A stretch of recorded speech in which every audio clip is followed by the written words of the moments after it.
Selamat sore, Assalamualaikum warahmatullahi wabarakatuh. Perkenalkan saya dari Omong Ajam. Di sini saya akan menjelaskan tentang isi buku dari Geologi Gunung Api Purba, chapter 5 tentang batuan gunung api. Oke, yang pertama yaitu pengertian batuan gunung api. Jadi sebelum materi yang terlalu jauh, mari kita samakan persepsi dulu. Apa sih batuan gunung api itu? Nah, jadi simpelnya ini adalah semua batuan yang terbentuk sebagai hasil langsung dari proses vulkanisme. Nah, untuk memahaminya, kita nggak bisa cuma pakai ilmu petrologi atau mineralogi aja. Kita butuh kacamata khusus, yaitu ilmu vulkanologi. Karena batuan ini tuh punya karakteristik yang sangat unik. Nah, penting juga untuk dipahami saat bilang batuan di sini itu artinya masih cukup umum ya, masih luas banget. Mulai dari material yang masih lepas-lepas seperti abu halus atau kerikil skoria, sampai yang sudah benar-benar solid dan membatu seperti aliran lava atau breksi. Nah, pada presentasi kali ini, eh, saya akan fokus pada beberapa hal, mulai dari dasar-dasar penamaannya, cara membedakan penamaan berdasarkan deskripsi fisik, dan asal-usulnya. Dan saya juga akan ada sesi khusus untuk membahas beberapa jenis batuan yang paling umum tapi kadang paling membingungkan, yaitu batuan plastika, tuf, dan juga breksi. Mengingat kita tinggal di Indonesia, negara dengan gunung api terbanyak di dunia. Nah, jadi pemahaman ini tuh memang sangat penting ya.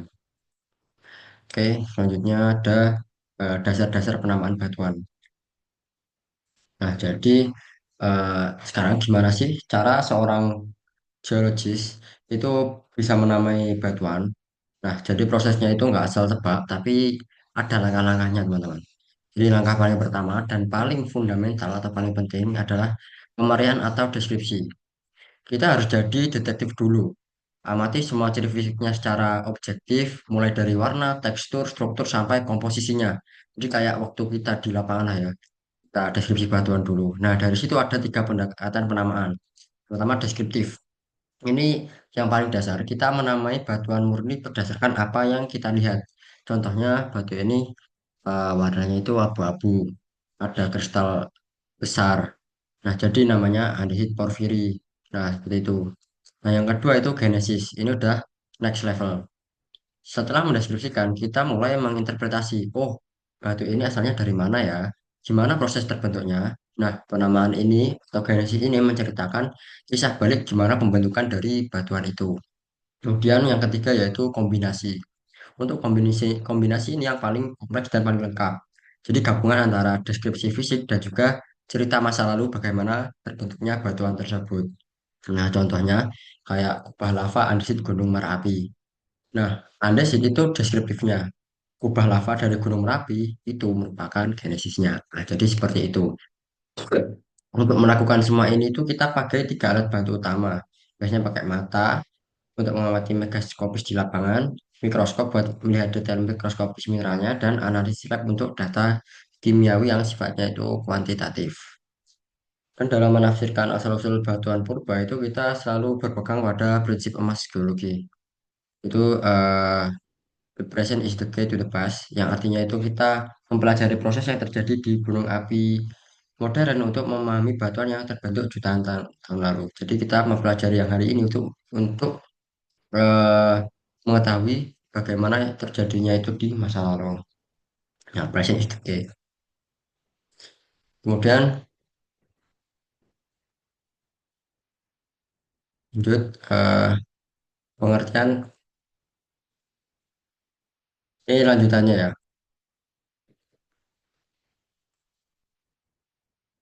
Pengertian batuan gunung api. Nah, jadi kita bisa simpulkan batuan gunung api itu merupakan semua produk material yang keluar dari lubang kawah atau kaldera. Prosesnya itu bisa langsung, artinya material itu membeku di tempat setelah erupsi atau secara tidak langsung, yang artinya materialnya itu sudah sempat dipindahkan lagi oleh air atau angin sebelum akhirnya mengendap dan membatu. Nah, ciri khasnya apa? Yang paling utama itu adalah adanya gelas vulkanik dan tekstur pendinginan cepat, seperti hipokristalin, yaitu campuran kristal dan gelas. Nah, ini terjadi karena magma yang super panas tiba-tiba bertemu dengan suhu permukaan bumi yang jauh lebih dingin. Secara umum itu produknya dibagi dua, yaitu lava koheren dan piroklastik. Lava koheren ini adalah hasil erupsi lelehan yang membeku jadi batuan yang solid dan menyatu. Sementara piroklastik ini adalah hasil erupsi ledakan. Nah, materialnya hancur berkeping-keping. Ukurannya itu bisa bervariasi dari abu yang super halus, lapilisi ukuran kerikil, sampai bom atau blok yang ukurannya bisa sebesar mobil. Karena proses pembentukannya yang unik ini, batuan gunung api itu sering dianggap sebagai jembatan atau transisi antara batuan beku murni dan batuan sedimen. Dia punya sifat beku dari magmanya, tapi juga punya sifat sedimen dari cara gimana dia itu diendapkan. Ya, seperti itu. Kemudian selanjutnya penamaan batuan gunung api secara pemerian. Oke, jadi yang langkah pertama yaitu pemerian. Nah, atau secara deskripsi. Berdasarkan ciri fisiknya itu kita bisa membagi semua batuan gunung api itu menjadi dua kelompok besar yang sudah kita singgung tadi. Yang pertama lava koheren dan batuan kelas 3 gunung api. Nah, yang lava koheren ini, itu bayangkan ini seperti adonan kue yang dipanggang utuh. Magma yang keluar atau membeku di dekat permukaan itu menjadi satu kesatuan batuan yang masif. Ini tuh mencakup batuan beku luas seperti kayak aliran lava dan juga intrusi dangkal yang membeku di bawah tanah. Kemudian untuk yang kedua, batuan kelas 3 gunung api ini, bayangkan kalau adonan kuenya itu meledak di oven. Hasilnya adalah serpihan-serpihan. Nah, ini adalah batuan yang tersusun dari fragmen-fragmen atau butiran-butiran hasil aktivitas gunung api. Fokus dari penamaan secara pemberian ini adalah untuk objektif ya. Kita hanya mendeskripsikan apa yang kita lihat, teksturnya, warnanya, komposisinya, tanpa buru-buru menyimpulkan bagaimana proses terbentuknya. Nah, ini adalah langkah yang sangat awal yang tapi juga krusial sebelum kita melangkah ke interpretasi yang genesis. Nah, ini untuk penjelasan yang lava koheren.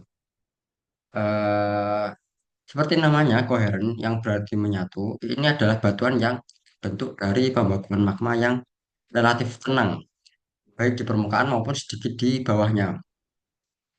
Nah, saat kita mendeskripsikannya, itu ada 4 parameter yang akan kita lihat. Yang pertama, warna. Ini petunjuk awal komposisinya. Gelap itu biasanya basah, kayak besi dan magnesium. Nah, terang itu biasanya asam, kaya akan silika. Kemudian yang kedua yaitu teksturnya. Karena pendinginannya itu cepat, nah teksturnya itu sangat spesial atau sangat khas ya. Ada avanit, yaitu kristal yang sangat halus. Ada porfiroavanit, yaitu ada kristal besar di dalam massa dasar yang halus. Atau bahkan gelas, atau tidak ada kristal sama sekali. Nah, setelah itu ada struktur. Kita bisa lihat apakah batuan itu masif, padat, atau berlubang, atau bisa dikatakan vesikular. Karena jejak gas yang terperangkap atau bahkan skoria, yaitu sangat berongga. Kemudian yang terakhir ada komposisinya. Jadi ini tentang mineral penyusunnya yang kita bagi jadi mineral gelap atau bisa dibilang mafic dan terang atau felsip itu. Nah, ini dua tabel ini adalah istilahnya kamus untuk menamai lava koheren secara deskriptif. Nah, pada tabel 5.1 ini itu adalah panduan pengamatan megaskopis. Nah, kita bisa lihat polanya dari basalt karyolit. Warnanya itu cenderung makin terang, strukturnya makin menyudut, dan komposisi mineralnya itu berubah dari dominan mineral gelap ke mineral terang. Yang tabel 5.2 ini klasifikasi penamaan batuan koheren lava berdasarkan presentase berat SIO. Nah, yang ini lebih kuantitatif berdasarkan analisis kimia, khususnya kandungan silikanya. Nah, semakin tinggi kandungan silikanya, itu semakin asam batuannya juga. Misalnya, basal kandungan silikanya rendah atau kurang dari 52%. Sedangkan reolit itu sangat tinggi, di atas 69%. Itu. Kemudian ada batuan plastika. Nah, batuan plastika yang artinya tersusun dari kelas atau fragmen pecahan. Jadi ini tuh kayak adalah semua batuan yang teksturnya itu butiran, hasil dari proses fragmentase vulkanik. Asal fragmennya itu bisa macam-macam, ada yang dari letusan langsung, atau piroklastik, ada yang dari pengerjaan ulang material lama oleh air atau angin atau biasa disebut epiklastik. Atau ada juga yang hancur karena gesekan saat lava mengalir. Lainnya disebut autoklastik. Nah, penamaannya secara deskriptif sangat bergantung pada ukuran butir.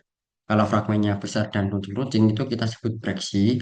Kalau besar tapi sudah membulat karena tergerus air misalnya, namanya itu konglomerat. Sementara kalau ukurannya lebih kecil seperti pasir, lana, atau lempung, namanya jadi batu pasir, batu lana, atau batu lempung. Seperti itu. Next, lava koheren. Setelah tahu nama deskriptifnya itu kita sekarang bahas cerita di baliknya atau penamaan secara genesis. Oh, sebentar ini masih ada sedikit.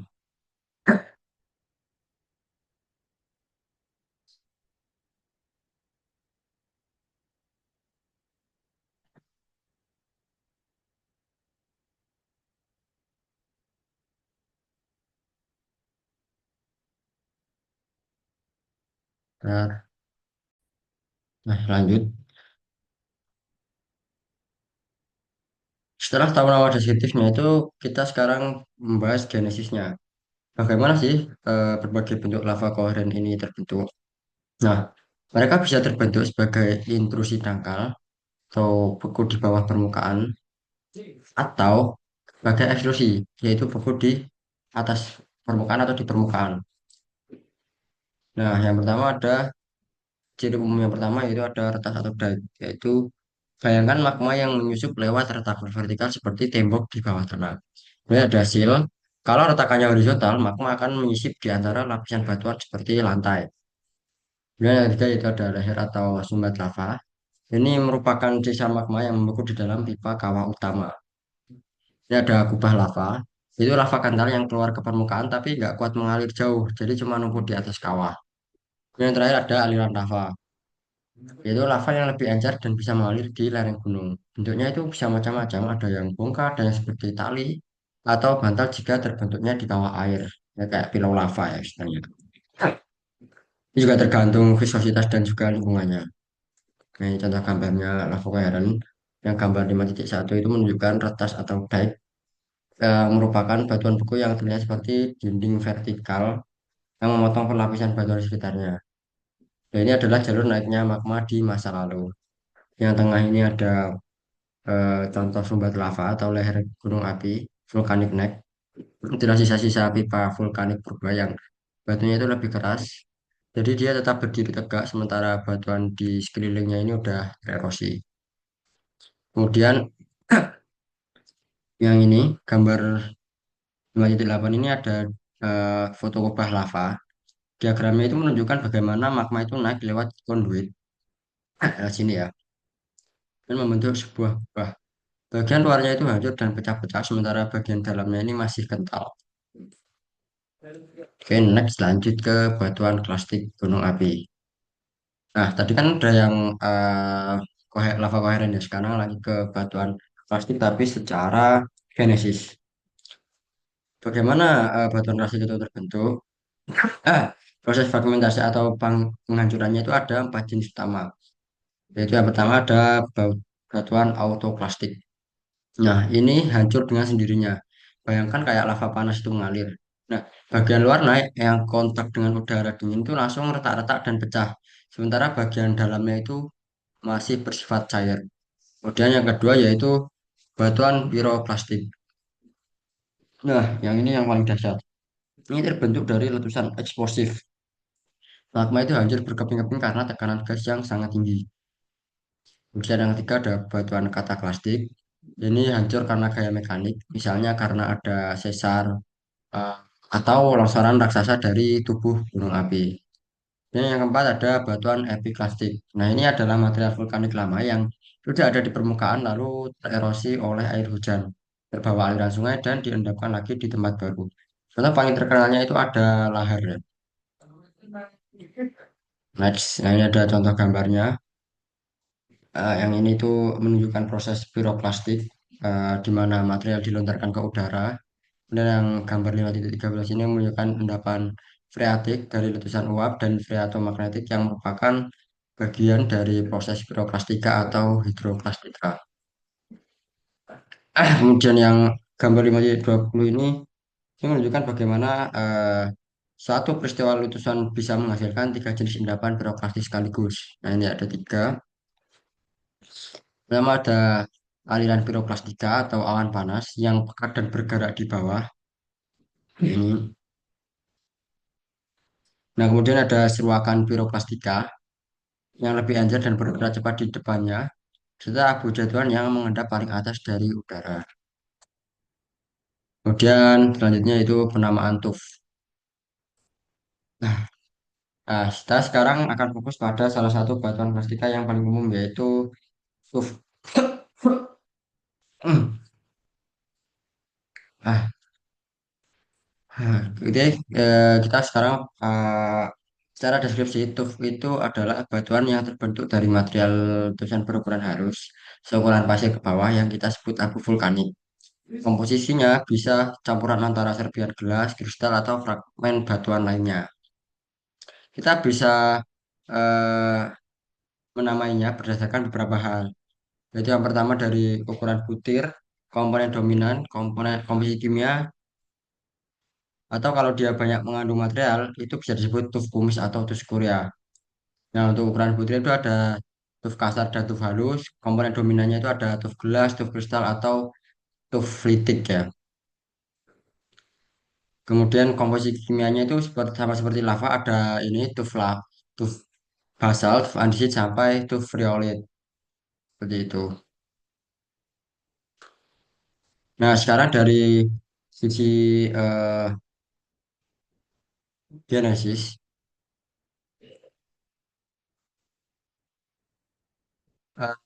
tuf bisa terbentuk secara primer atau langsung dari letusan, atau bisa juga secara sekunder atau hasil pengerjaan ulang.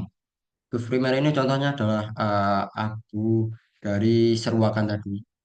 Ada juga tuf terlaskan atau welded tuf. Ini spesial karena abunya itu masih sangat panas saat mendarat sehingga meleleh lagi dan menyatu jadi batuan keras. Dan ada juga tuf sekunder, yaitu abu yang udah lama mengendap lalu terbawa lagi oleh sungai atau fluviatil atau arus turbidik yang ada di bawah laut. Nah, seperti itu. Nah, di lapangan itu sering ada permasalahan penamaan. Istilah seperti kayak sandy tuff atau tuffagio sandstones itu kadang ambigu. Apakah ini tuff yang ukurannya seperti pasir atau batu pasir biasa yang kebetulan itu kecampuran sedikit abu vulkanik? Nah, untuk memastikannya, seringkali kita nggak bisa cuman ngandelin pengamatan dari mata telanjang, tapi butuh analisis lebih detail di laboratorium, yaitu menggunakan mikroskop petrografi namanya. Nah, secara ilmiah juga penentuan nama harus memperhatikan komposisi dominan bukan hanya dari ukuran butir. Kemudian lanjut ke penamaan breksi gunung api. Eh, Sekarang kita pindah dari tuff tapi yang berukuran kasar atau breksi. Secara deskriptif, breksi adalah batuan klastika yang fragmennya itu berukuran kasar atau lebih dari 2 mm dan bentuknya menyudut atau runcing. Nama spesifiknya itu seringkali mengikuti komposisi fragmen dominannya. Misalnya breksi andesit, breksi kumis, dan lain-lain. Nah, sangat penting untuk membedakannya dengan konglomerat yang fragmennya itu membulat karena sudah tergerus air, dan aglomerat yang sebenarnya adalah kumpulan bom vulkanik yang bentuknya memang cenderung bulat dari sananya. Dari sisi genesis nama Brexit itu juga mengikuti proses fragmentasinya. Jadi mirip seperti klasifikasi batuan plastik secara umum, yaitu yang pertama Breksi piroklastik itu terbentuk dari ledakan yang eksplosif atau yang dahsyat.